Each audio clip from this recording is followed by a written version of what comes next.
निर्वाचन की सफलता मतदान कर्मियों के ज्ञान और कौशल पर निर्भर करती है। इसलिए आवश्यक है कि आप सभी को ईवीएम और वीवीपैट के बारे में पूरी तरह से अच्छे तरीके से जानकारी हो और इसी उद्देश्य को लेकर के जिला प्रशिक्षण कोषांग द्वारा ईवीएम और वीवीपैट के संबंध में एक एक बिंदु पर विस्तार से समझाया गया है और इस वीडियो के माध्यम से यह बताने का प्रयास किया गया है कि आपको कहीं भी मतदान प्रक्रिया के दौरान किसी भी तरह की असुविधा न हो। इसलिए मैं आप लोगों से अपेक्षा करूंगा कि इस वीडियो को पूरी तरह से देखें, समझें और आपका ज्ञान ही सफल मतदान की पहचान है। आपका ज्ञान सफल मतदान, अधिकतम मतदान बने भागलपुर की पहचान। इस ईवीएम एवं वीवीपैट के संचालन के प्रशिक्षण कार्यशाला में आप सभी लोगों का स्वागत करता हूं। हमारे मास्टर प्रशिक्षक श्री अमरनाथ झा के द्वारा ईवीएम एवं वीवीपैट के कनेक्शन, मॉक पोल एवं ईवीएम एवं वीवीपैट की सीलिंग के सभी बिंदुओं को बारीकी से आपको समझाया जाएगा। आपसे अनुरोध है कि आप ध्यानपूर्वक सुने और अपने ज्ञान का उपयोग त्रुटि रहित मतदान संपन्न कराने में करें। नमस्कार, आइए इस प्रशिक्षण सत्र में मैं आपका पुनः अभिवादन करता हूं। मैं ईवीएम संबंधित बातों को चर्चा करते हुए हम लोग यह जानने का प्रयास करते हैं कि ईवीएम मतदान की प्रक्रिया में कैसे काम करता है, मॉक पोल इस पे कैसे हम करते हैं और पुनः वास्तविक मतदान में हम करने से पहले इसका हम सीलिंग कैसे करते हैं, पुनः इसे कैसे कैरिंग केस में रखा जाएगा और इस ईवीएम के यानी कि वीवीपैट, बीयू और सीयू को इस बक्से से हम निकालते कैसे हैं। पहला जो आपके समक्ष है इसका परिचय मैं आपसे कराता हूं। यह सीयू है, कंट्रोल यूनिट। उसके बाद ये जो बड़ा वाला डब्बा आपके सामने है यह है बीयू, बैलेट यूनिट। और ये तीसरा यह वीवीपैट है। इसे हम मतदाता के पर्ची के सत्यापन मत के लिए से प्रयोग करते हैं। हम इसे पहले जब प्राप्त करते हैं तो ये देखते हैं कि इस पे जो लगा हुआ टैग है, एड्रेस टैग, संबंधित मतदान केंद्र का यह है या नहीं, और इसी विधानसभा के इसी मतदान केंद्र के लिए ये निर्धारित किया गया है। फिर पुनः इस बीयू के भी एड्रेस टैग को हम देखते हैं कि यह एड्रेस टैग लगा हुआ सही है कि नहीं। इसमें नंबर जो वीवीपैट में लिखा हुआ है, बीयू में लिखा हुआ है, सीयू में लिखा हुआ है, ये सही है कि नहीं। तब हम इसे अपने पास प्राप्त करते हैं संबंधित पदाधिकारी जो देने आते हैं। अब हम आते हैं इस सीयू के पास। इसे हम खोलें कैसे, इस कैरिंग कैसे निकालें कैसे। इसके सील को हम अभिकर्ता के समक्ष इसे कट करते हैं और ये एड्रेस टैग को सुरक्षित रखते हैं।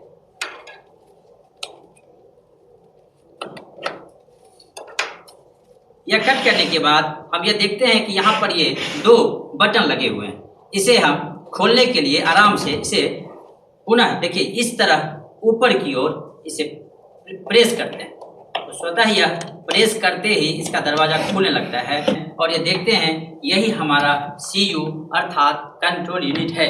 और जब मैं अपने हाथ में इसे लेता हूँ, आप भी जब इसे लेंगे तो आप देखेंगे इसके सीयू के पीछे जो ये नंबर होते हैं, जो इसका यूनिक आईडी नंबर होता है, यह नंबर हमारे एड्रेस टैग में लिखा हुआ है या नहीं। एड्रेस टैग की जांच करने के बाद हम यह आश्वस्त हो लेते हैं कि यह सीयू हमारे मतदान केंद्र के लिए ही आवंटित है। इसमें देखें ये ऊपर वाला डिस्प्ले सेक्शन कहलाता है, यह आरओ सेक्शन है, यह रिजल्ट सेक्शन है और इसे बैलेट सेक्शन कहते हैं। यह जो डिस्प्ले सेक्शन है, जब हम इसे कनेक्शन करते हैं तो इसमें लाइट आता है और ये सूचनाएं प्रदर्शित करती है। यह आरओ सेक्शन, ये इसमें बैटरी लगे होते हैं और ये कैंडिडेट सेक्शन होते हैं। इसमें ये रिजल्ट सेक्शन होता है। ये रिजल्ट सेक्शन में हम ये देखते हैं कि किस अभ्यर्थी को जब हम मत देते हैं तो वह मतदान देने के बाद हम उसकी मॉक पोल में जांच करते हैं। मॉक पोल जांच करने के बाद पुनः उस बटन को क्लोज दबा के फिर इसके रिजल्ट को देखते हैं कि किस अभ्यर्थी के लिए मत कितना प्रदर्शित हुआ है। पुनः उसे डिलीटिंग के बाद इस सेक्शन को हम अपने मतदान कर्मियों के बीच अभिकर्ता की उपस्थिति में इसे सील करते हैं। सील करने के बाद यह मशीन हमारे एक्चुअल मतदान के लिए तैयार होता है। आइए अब दूसरे मशीन की ओर हम आते हैं। दूसरा मशीन जो आपका बीयू का, इस बीयू के भी हम सील को, ये सील जो किया हुआ है इसे कट करते हैं।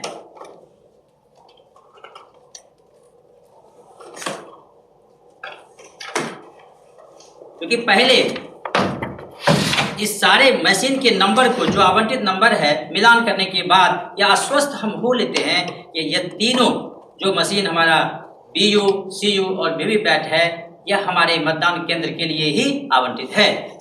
अब इस बैलेट यूनिट, दूसरा जो सबसे बड़ा लंबा देखने में लगता है, यह हमारा बैलेट यूनिट है। एक बैलेट यूनिट में क्रमशः 16 अभ्यर्थी के लिए चुनाव चिन्ह आवंटित जो होते हैं वह इस पे लगे होते हैं। हमारे विधानसभा या लोकसभा जिस चुनाव में हम होते हैं, वहाँ जितने अभ्यर्थी होते हैं उतने अभ्यर्थियों का यह नीला बटन खुला रहता है। यदि अभ्यर्थी की संख्या 10 होती है तो यहाँ 10 और 1 नोटा अर्थात 11 अभ्यर्थी लगा करके इसके बाद इस बटन का मास्क किया रहता है, जो आपको नीले कलर में नहीं दिखता, यह पुनः उजला दिखता है। लेकिन यदि यह 16 अभ्यर्थी से अधिक 17 या 32 अभ्यर्थी तक होते हैं तो फिर दूसरे BU यानी कि 2 BU की आवश्यकता होती है। यहाँ पर आप देखेंगे कि BU के ये ऊपर में स्लाइड स्विच लगा रहता है जिस पे 1 प्रदर्शित है।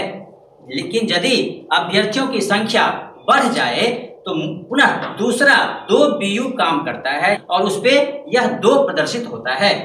अब हम आते हैं वीवीपैट की ओर। ये वीवीपैट है, यह भी सील होता है। इस सील को पुनः अभ्यर्थी के जो अभिकर्ता होते हैं उसके समक्ष दिखा के इसे कट करते हैं और कट करने के बाद इसे खोलने के लिए सहजता से ये बटन जो नीचे लगा रहता है इसको खोलते हैं। देखिए, या नीचे उठाते हैं, ये खुलता है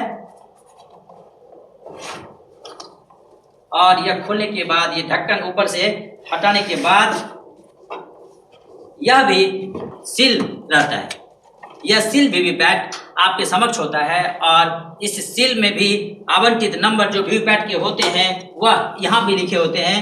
इस वीवीपैट में अलग अलग भाग होते हैं।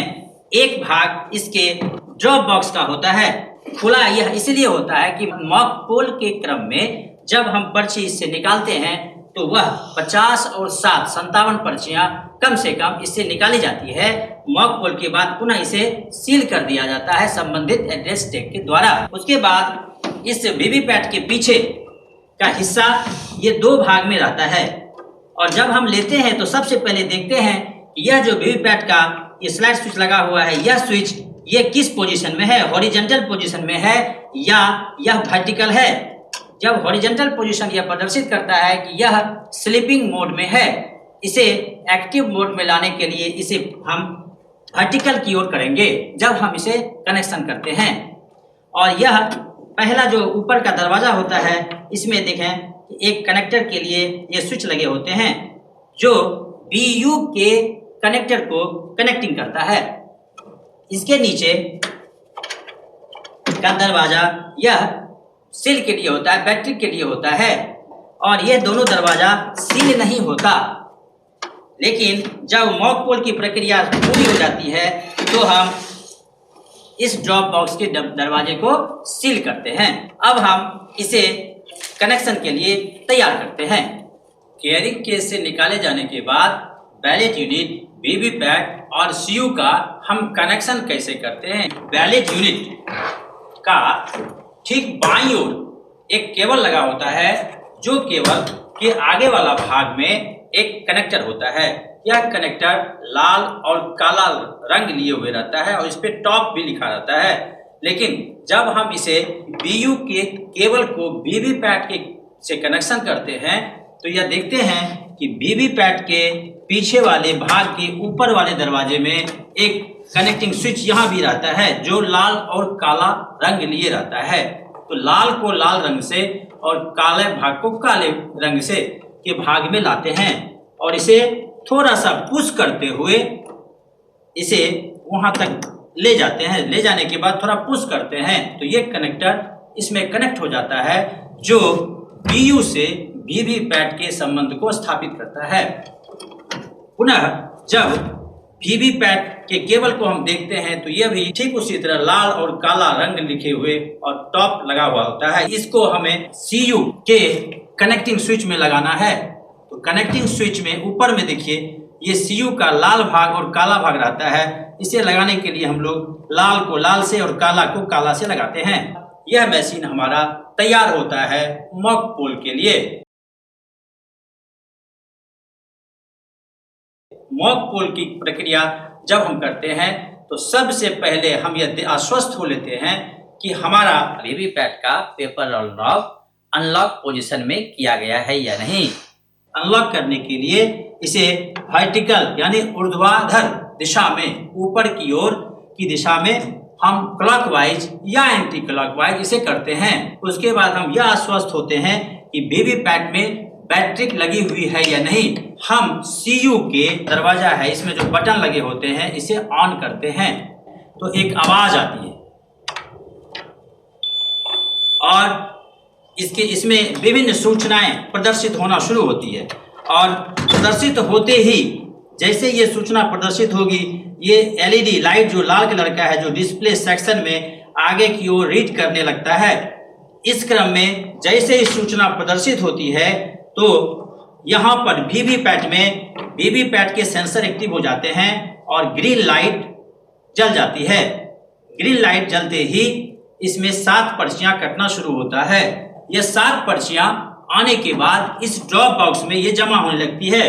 इस 7 पर्चियां को हम सुरक्षित इसी में रखते हैं क्योंकि मॉक पोल के बाद इस 7 पर्ची का मॉक पोल के सभी पर्चियों के साथ सम्मिलित होना आवश्यक होता है। जिस समय हम इसे ऑन करते हैं और इसमें एलईडी हरा चमकता है, कागज निकलता है, ठीक उसी समय एक और बातें होती है जो बीयू में, इस बीयू में लाइट जलता है और लाइट जलने के साथ हम इसे पूरे स्विच पर ये लाल एलईडी चमकते हुए नीचे बढ़ता है जो आश्वस्त करता है कि बीयू का सभी बटन से कनेक्शन ओके है। मॉक पोल के क्रम में पहला मत कास्ट करने में इस बैलेट बटन को दबाया जाता है। बैलेट बटन के दबाने के साथ ही सीयू का बीजी लैंप जो लाल कलर्स में है यह प्रदर्शित होता है। आइए हम देखते हैं इसे। जैसे मैंने इसे प्रेस किया तो यहाँ बीजी लैंप लाल कलर में प्रदर्शित हुआ। अब जैसे ये लाल कलर प्रदर्शित होता है, सीयू से आगे जाके बीयू के ऊपर हरा रंग का एलईडी प्रदर्शित होता है। हरा प्रकाश दिखने के बाद हम पहला मत बीयू में जाके जिस अभ्यर्थी को मत देना होता है उसके सामने नीला बटन के बगल में लाल एरो का चिन्ह होता है, उसमें प्रकाश प्रकाशित होता है। लाल प्रकाश जैसे ही प्रकाशित होता है तो वीवीपैट जो वोटिंग कंपार्टमेंट के अंतर्गत रखा जाता है, वीवीपैट में उसी अभ्यर्थी का देखें कि उसके नाम और चुनाव चिन्ह के साथ 7 सेकंड तक प्रदर्शित होता है और उसके बाद बीप की आवाज यह जो आप सुन रहे हैं सुनाई देती है। यह एक मतदान की प्रक्रिया है। इसी तरह हम क्रम से कम 50 मतदान मॉक पोल के अंतर्गत करते हैं। मॉक पोल में 50 मत डालने के बाद सभी अभिकर्ताओं के समक्ष हम इस मशीन के क्लोज बटन को दबाते हैं।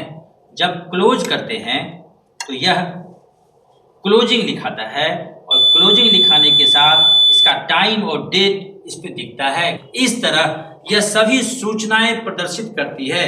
तब हम अभिकर्ता के समक्ष क्लोज लिखाने के बाद रिजल्ट दबाते हैं। प्रेस करने के बाद इस मशीन से कंप्यूटिंग रिजल्ट का प्रदर्शन होता है और पोल रिजल्ट हमारा टाइम के साथ ये शुरू होता है कि कितने मत किस अभ्यर्थी को दिया गया। पूरी जानकारी लेने के बाद जब यह प्रक्रिया हमारी पूरी होती है तब हम क्लियर बटन को दबाते हैं। क्लियर दबाने के बाद ये डिलीटिंग पोल्ड वोट प्रदर्शित करता है। डिलीटिंग ये जितने वोट डाले गए थे सभी वोट क्रमशः डिलीट हो रहे हैं। क्लियर बटन तब दबाते हैं जब हम अभिकर्ता पूरी तरह स्वस्थ हो ले कि नहीं हमारे अभ्यर्थी को दिए गए मत और यह रिकॉर्ड दोनों बराबर होता है। तब मॉक पोल स्लिप को हम काले लिफाफे में डालकर और सील करते हैं। अब हम इस 50 मत और 7 जो सेंसर की इस वीवीपैट से संबंधित सूचना को प्रदर्शित करते हुए पर्चियां होती है, यह अधिक भी हो सकता है जब कैंडिडेट अधिक होते हैं। सभी पर मॉक पोल का एक स्टाम्प जो इस पे लगाते हैं, मॉक पोल का जो स्टाम्प होता है वो इस पे लिखा होता रहता है मॉक पोल स्लिप, और इसे हम पीछे की ओर इस पर मॉक पोल स्लिप का मोहर लगाते हैं। यह सभी 57 पर्चियों पर मॉक पोल का यह मोहर लगाना अनिवार्य है। जब 57 पर्चियों पर सभी पर हम मोहर लगा लेंगे तो इसे हम काले लिफाफ में डाल के इसे सील करने की प्रक्रिया करते हैं। सील करने के बाद इस पे ये पेस्ट करते हैं। इस पर चिपका के संबंधित मतदान केंद्र का नाम, उसका संख्या, विधानसभा का नाम, मतदान की तिथि को लिखकर इस बक्से के अंदर इसे रख के और इसे बंद करते हुए इसे सील करते हैं। और इसकी सीलिंग जो होती है यह पिंक पेपर सील से होती है और इस पे नंबर लिखे होते हैं। इस नंबर को हम नोट कर लेते हैं और नोट करने के बाद इसे अलग करते हैं और अलग करते हुए इसे इस तरह इस डब्बे पर इसके सभी दोनों दिशाओं में घुमाते हुए बिना इसे खोले, यदि कोई तो खोलना चाहे तो बिना इसे तोड़े यह नहीं खुले, इसलिए यह प्रयास होता है। इस सील किए हुए डब्बे पर हम विधानसभा का नाम, मतदान केंद्र का नाम, मतदान की तिथि, केंद्र की संख्या, इस तरह इस मॉक पोल के बक्से को हम सील करके इसे सुरक्षित रख लेते हैं। अब मॉक पोल की प्रक्रिया के बाद जब इस मशीन की सीलिंग की प्रक्रिया शुरू करेंगे हम, उससे पहले इस सीयू के स्विच को ऑफ करते हैं। बिना ऑफ किए हुए सीलिंग प्रक्रिया नहीं करेंगे। अब मॉक पोल की पूरी प्रक्रिया हो जाने के बाद हम इस तीसरे सेक्शन जो रिजल्ट सेक्शन है उसे सील करना शुरू करते हैं। यह सील करने के क्रम में हम जब इस ग्रीन पेपर सील का शुरुआत करते हैं लगाना, तो हम देखते हैं कि इसमें ये नंबर अंकित होते हैं जिसे हम ऊपर की ओर रखते हैं और इसका हरा भाग पीछे की ओर और इसके उजले भाग पर सफ़ेद भाग जो है इस पे पीठासीन पदाधिकारी, वहाँ पर मतदान अभिकर्ता जो होते हैं, सभी मतदान अभिकर्ता को हस्ताक्षर करने कहा जाता है। हस्ताक्षर करने के बाद इस पेपर सील को इसके दरवाजे के अंदर से इस उजले भाग को ऊपर रखते हुए इसे अंदर से हल्का सा पुश करते हुए ऊपर चलते हैं। जब ये ऊपर जाता है तो अधिक भाग ऊपर की ओर और कम भाग नीचे की ओर रहे। इस सीलिंग प्रक्रिया में हम एक स्पेशल टैग का उपयोग करते हैं जो इस तरह का बना होता है। इस पे भी एक यूनिक नंबर लिखा रहता है और इस नंबर के नीचे इस भाग पे पीठासीन पदाधिकारी अपना हस्ताक्षर करते हैं। संबंधित अभिकर्ता जो वहाँ होते हैं वो भी हस्ताक्षर करते हैं। इस हस्ताक्षर युक्त स्पेशल टैग को इसमें धागा लगा करके इसे ऊपर वाले दरवाजे से होते हुए फिर नीचे वाले छेद से हम इस धागे को स्पेशल टैग लगाते हुए इसे गांठ देते हैं। गांठ देने के बाद ऊपर में ऐसे सील करते हैं। इस तरह रखकर इस पर लाह और सील की सहायता से इस पर जो स्पेशल टैग का गांठ था कागज़ का और उसमें धागा से जो जोड़ के हमने गांठ दिया था उस पर इसे सील करते हैं। यह सील होने के बाद इसे इसी क्लोज बटन के बगल में क्लोज में लगाते हुए इसे प्रेस करते हैं। यह ख्याल रखते हैं कि क्लोज बटन हमारा नहीं दबे। जब यह पूरा का पूरा धागा अंदर करने के बाद इस तीसरे भाग को इसके ऊपर से इसे बंद करते हैं और इस बंद भाग के ऊपर में जो ये ग्रीन पेपर सील हमारा था पहले, अब इसे अगले पेपर सील जो हमारा स्टेप सील होता है और यह पूरे बाहर के दरवाजे को मशीन के साथ ये सील करता है। इसकी सीलिंग प्रक्रिया शुरू करते हैं।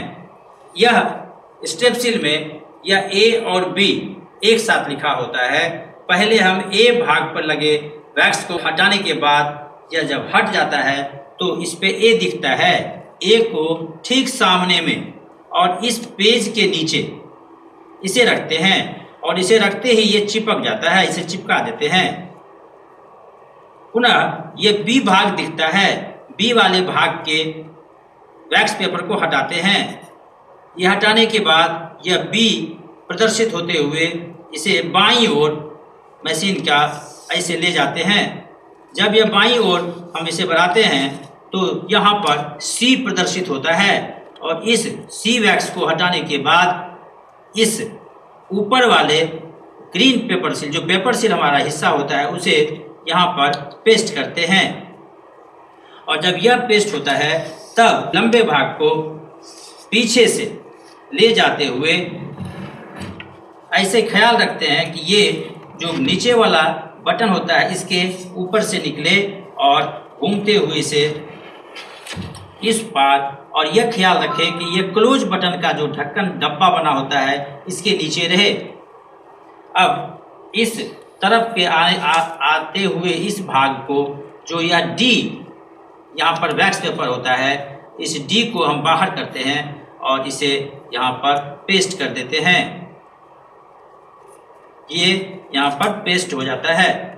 यह 3 सील के उपयोग के बाद हम इसके एड्रेस टैग को इस बंद दरवाजे, यहाँ पर यह जो हमारा आगे का भाग है, इसमें धागा लगा के एड्रेस टैग को लगाते हुए सील के द्वारा यहाँ पर सील कर दिया जाता है।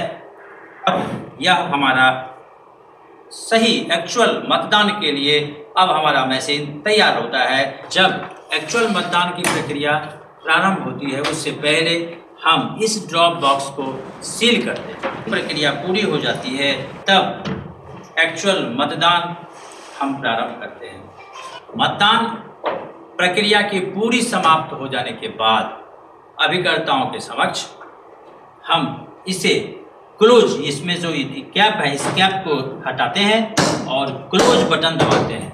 यह एकदम अनिवार्य है। इसे क्लोज दबाते हैं और ये क्लोजिंग दिखाता है और ये टाइम भी आ जाता है कि कितने बजे मैंने मशीन को क्लोज किया। क्लोजिंग दिखाने के बाद इसे तब इसके स्विच को हम ऑफ करते हैं। ऑफ करने के बाद वीवीपैट अनलॉक पोजीशन से लॉक पोजीशन में करते हैं, यानी कि हॉरिजेंटल अवस्था में। और इसके कनेक्टर को निकालने के लिए इसे हल्का सा पुश करके बाहर की ओर खींचते हैं और इसे ढक्कन को बंद करके कैरिंग केस में, जो इस तरह यहाँ देखेंगे आप, इस तरह भाग में इसे रख देते हैं और इसे बंद कर देते हैं। और बंद करने के बाद एड्रेस टैग लगाकर इसे फिर सील कर दिया जाता है। दूसरी बात, वीवीपैट को रखने से पहले इसके बीयू के कनेक्टर को हम खोलते हैं। बीयू के कनेक्टर को खोलने के बाद इसके लगे बैटरी को, नीचे जो बैटरी नीचे वाला दरवाजा में लगा होता है, इसे खोलते हैं और बैटरी को यह बाहर निकालकर इसे एक लिफाफे में रखकर इसे बंद कर देते हैं। फिर इसे पूर्व की तरह बंद करते हुए रखा जाता है और इस केबल को भी इसी में आगे के भाग में इसे डालकर सुरक्षित कर दिया जाता है। फिर इस कैरिंग केस को हम बंद करके इसे एड्रेस टैग लगाकर इसे फिर सील कर दिया जाता है। इस बैलेट यूनिट को कैरिंग केस में रखने के लिए यह ध्यान दिया जाता है कि इसके जिधर कटा हुआ भाग होता है इसके कैरिंग केस में, उधर मशीन के तार को रखते हैं इसे, और इस सील वाले पेपर को इसे सुरक्षित कर लेते हैं। जहाँ से धागा काट के इस सील को निकाला गया था उसे पुनः लगाकर इस सील को सील करके पुनः रखा जाता है। इस तरह 3 मशीन जो हमारे बीच में ईवीएम संबंधित बीयू, सीयू और वीवीपैट था, उससे हमने मॉकपोल, उसकी कनेक्टिविटी, उसका सीलिंग और उससे पूरे एक्चुअल मतदान की प्रक्रिया को जब शुरू किए और उसका जब क्लोजिंग किए, हमने देखा। यह हमेशा ख्याल रखना है कैरिंग केस के पहले, रखने के पहले हम यह आश्वस्त हो लें कि हमने क्लोज बटन दबाया या नहीं। क्लोज बटन दबाना एकदम अनिवार्य है। धन्यवाद। अधिकतम मतदान बने भागलपुर की पहचान। इन्हीं शुभकामनाओं के साथ मैं आपको बहुत बहुत धन्यवाद देता हूं कि आपने इस प्रशिक्षण में सहयोग किया। आशा ही नहीं, पूर्ण विश्वास है कि आप इस ज्ञान का उपयोग मतदान को सुचारू ढंग से संपन्न कराने में करेंगे। एक बार पुनः बहुत बहुत धन्यवाद।